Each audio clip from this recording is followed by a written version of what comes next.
बिस्मिल्लाहिर्रहमानिर्रहीम। अस्सलामु अलैकुम वरहमतुल्लाहि वबरकातुह।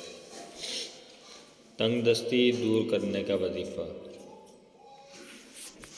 सबसे पहले 5 वक़्त नमाज की पाबंदी करें और खुसूसन तन्हाई के गुनाह और ज़बान के गुनाहों से इज्तनाब और इस्तिग़फ़ार की कसरत के साथ साथ सूरह वाक़िया और सूरह तारिक फ़जर और मगरिब के बाद एक एक मरतबा पढ़ने का एहतमाम करें और जिस कदर तौफ़ीक हो सदका निकाल लिया करें। ख्वाह महीने में 5 रुपये या 10 रुपये हो, सदका निकाल दिया करें। और इसके साथ साथ कोशिश करके 24 घंटे वज़ू के अंदर रहने की कोशिश किया करें। जब भी वज़ू टूट जाए फ़ौरन दूसरा वज़ू बना लें। इंशाअल्लाह बहुत जल्द तंगदस्ती दूर हो जाएगी।